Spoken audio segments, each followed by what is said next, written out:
Sir, रात तक कश्मीर छोड़कर जाने को कहा है। ये सीन है कश्मीरी पंडितों के खिलाफ हुई हिंसा और पलायन पर डायरेक्टर विवेक अग्निहोत्री की फिल्म द कश्मीर फाइल्स की। फिल्म के सीन में एक्टर अनुपम खेर कश्मीरी पंडितों को मिली धमकी का जिक्र कर रहे हैं। अब करीब 3 दशक बाद भारत के एक और पहाड़ी राज्य उत्तराखंड में मुसलमानों को उनका घर कारोबार छोड़कर जाने की धमकी दी जा रही है। उन्हें जिहादी कहकर निशाना बनाया जा रहा है। आप ये पोस्टर देखिए। लव जिहादियों को सूचित किया जाता है कि 15 जून 2023 को होने वाली महापंचायत से पहले अपनी दुकानें खाली कर दें। अगर ऐसा नहीं किया जाता तो वो वक्त पर निर्भर करेगा। कश्मीर में भी आतंकियों ने ऐसे ही कश्मीरी पंडितों को धमकी दी थी। इस जुल्म की कीमत देश आज भी चुका रहा है। फिर वही गलती उत्तराखंड में क्यों? सच तो यह है कि यह सब अचानक नहीं हुआ है। इसके पीछे पूरा एक पैटर्न है, पूरी प्लानिंग है। आगे इस वीडियो में हम आपको बताएंगे कि कौन लोग शामिल हैं, कैसे पूरी प्लानिंग हो रही है। सवाल यह भी है कि किसने ऐसे पोस्टर लगाए, इतनी हिम्मत कहां से आई, क्यों ये सब होने दिया गया। हम ये सब होने देने वाली सरकार, पुलिस और मीडिया से पूछ रहे हैं, जनाब ऐसे कैसे? उत्तराखंड की घटना की पूरी कहानी बताने से पहले आपको बता दें कि क्विंट पर हम लगातार हेट स्पीच, बेरोजगारी, हेल्थ से लेकर लोगों के जरूरी मुद्दे उठा रहे हैं। इसलिए हमें आपके साथ की जरूरत है। आप हमारा साथ क्विंट मेंबर बनकर दे सकते हैं। क्विंट मेंबर बनने के लिए वीडियो का डिस्क्रिप्शन देखिए। अब बात उत्तराखंड के उत्तरकाशी की। दरअसल आरोप है कि 26 मई 2023 को पुरोला इलाके में 2 युवक एक स्थानीय दुकानदार की नाबालिग बेटी को कहीं ले जाते हुए देखे गए थे। आरोप लगा कि ये दोनों लड़की को किडनैप करके ले जा रहे हैं। इसी दौरान लोगों ने दोनों युवक को पकड़ लिया। एक का नाम उबैद खान और दूसरे का नाम जितेंद्र सैनी बताया गया। बस यहीं से बवाल शुरू और हिंदूवादी संगठनों ने इस मामले को लव जिहाद का नाम दिया। कथित लव जिहाद। भले ही आरोपियों में से एक हिंदू है, लेकिन दूसरे के मुस्लिम होने ने कथित लव जिहाद और अफवाहों को जन्म दिया। पुलिस ने लड़की को घर भेज दिया और दोनों आरोपियों के खिलाफ आईपीसी की धारा 363 मतलब किडनैपिंग, 366A नाबालिग लड़की की खरीद फरोख्त और पॉक्सो की संबंधित धाराओं में केस दर्ज किया। दोनों को 14 दिनों की न्यायिक हिरासत में भेज दिया गया। लेकिन यह मामला यहां नहीं रुका। 29 मई 2023 को दक्षिणपंथी संगठनों ने पुरोला में एक बड़ी रैली निकाली, जिसमें मुसलमानों को शहर छोड़ने की मांग की गई। रैली के वीडियो वायरल हुए। इसमें पुलिस की मौजूदगी के बावजूद भीड़ मुसलमानों की दुकानों पर हमला करती है। इसके अलावा पास के बरकोट शहर में मुस्लिमों की दुकानों के शटर पर काले क्रॉस का निशान लगाया गया। यही नहीं, उत्तरकाशी में बीजेपी के अल्पसंख्यक प्रकोष्ठ के प्रमुख मोहम्मद जाहिद को पुरोला छोड़कर जाना पड़ा, जहां वे 25 सालों से अधिक समय से रह रहे थे। जाहिद कपड़े की दुकान चलाते हैं। उन्होंने 6 जून की शाम को अपनी दुकान बंद कर दी और शहर छोड़ दिया। जाहिद 3 साल पहले बीजेपी में शामिल हुए थे और वो क्षेत्र में एक लोकप्रिय व्यक्ति रहे हैं। जाहिद ने द हिंदू को बताया कि उन्होंने अपनी पार्टी बीजेपी से उनका समर्थन करने के लिए कहा, लेकिन उन्हें चुप रहने के लिए कहा गया। जाहिद ने कहा, जब हम सुरक्षित नहीं हैं तो बताइए कौन सा मुसलमान सुरक्षित होगा। इसके अलावा और भी कुछ दुकानदारों को पुरोला छोड़ना पड़ा। आप खुद सुनिए। दुकान मालिक ने भी दबाव बनाया है कि भाई मुझे दुकान खाली कर दो मेरी 15 तारीख से पहले। तो इसलिए क्या करते हैं, जाना पड़ रहा है हमें यहाँ से छोड़ के, क्योंकि हमारा मकान यहाँ पर है। हमें यहाँ रहते हुए 45 साल हो गए हैं, मेरे पिताजी को यहाँ पे, और मेरा भी बचपन यहीं का है, मैं पैदा भी यहीं का हुआ हूँ। सुनवाई नहीं हो रही है। अब आते हैं सबसे अहम बात पर। यह सब जो उत्तराखंड में हो रहा है वो नया नहीं है। इसके पीछे पूरा एक पैटर्न है।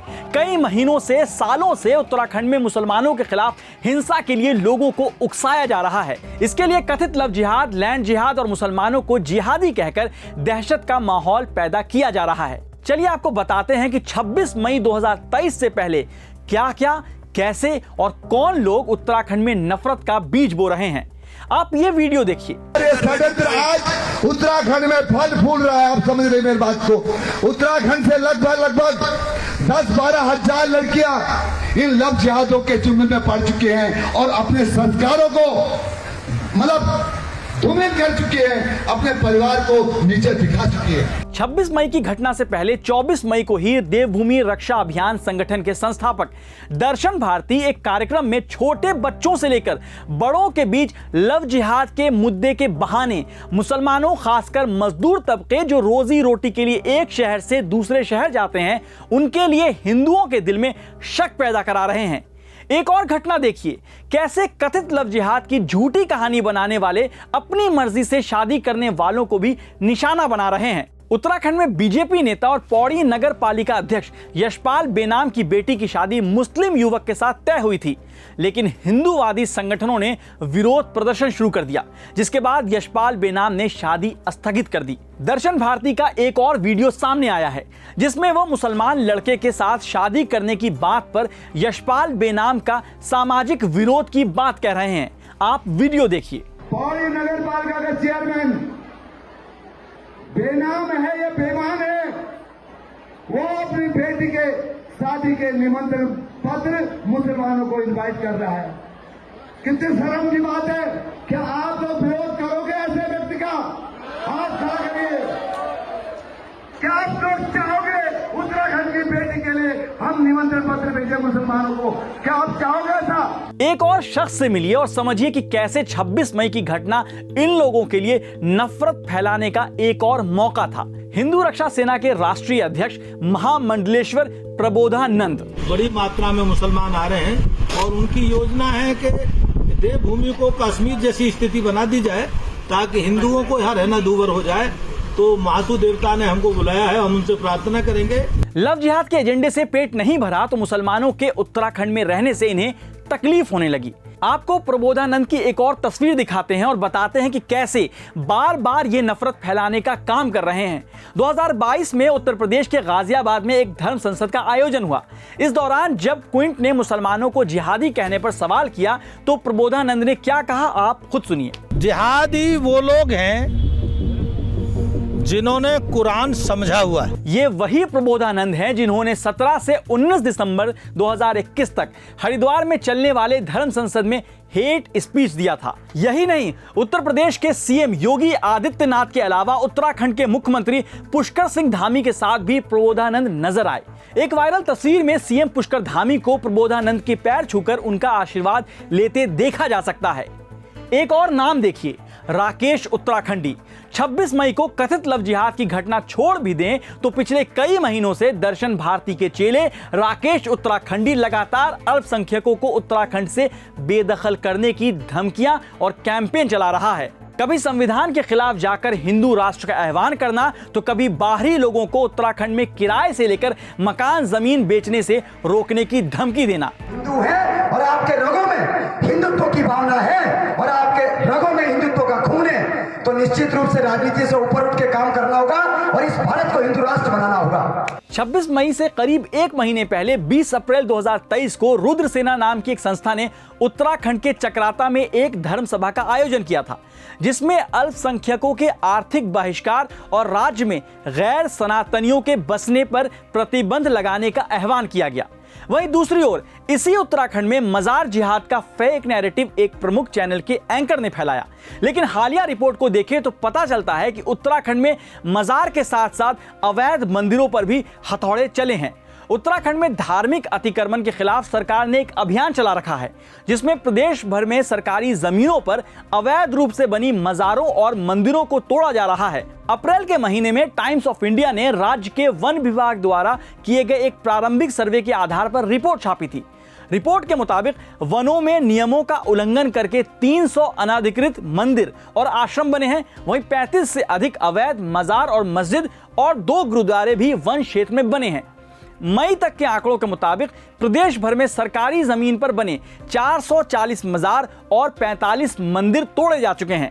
लेकिन मंदिरों को लेकर एंकर और कट्टरवादियों ने जिहाद शब्द नहीं गढ़ा।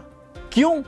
इसके अलावा यति नरसिंहानंद से लेकर आनंद स्वरूप और पूजा शकुन पांडे जैसे कई और नाम हैं जो लगातार नफरत फैलाना, अल्पसंख्यकों के खिलाफ लोगों को भड़काने का काम कर रहे हैं। दिसंबर 2021 उत्तराखंड के हरिद्वार में हुए धर्म संसद में भड़काऊ बयान देने वालों पर अब तक कुछ ठोस नहीं हुआ। यहां तक कि 2018 और 2023 में सुप्रीम कोर्ट ने ऐसे नफरती भाषण यानी हेट स्पीच देने वालों पर राज्य सरकार को स्वतः संज्ञान लेने का निर्देश दिया था और कहा था कि ऐसे मामलों में एक्शन लेने पर देरी करने को अदालत की अवमानना माना जाएगा। लेकिन मजाल है कि ऐसे नफरती लोगों के खिलाफ कोई यूएपीए एनएसए लगा हो। इसके अलावा सबका साथ सबका विकास का दावा करने वाली सरकारें एक धर्म के लोगों के खिलाफ चल रहे कैंपेन पर मौन है। विपक्षी पार्टियों की मोहब्बत की दुकान का शटर फिलहाल डाउन है।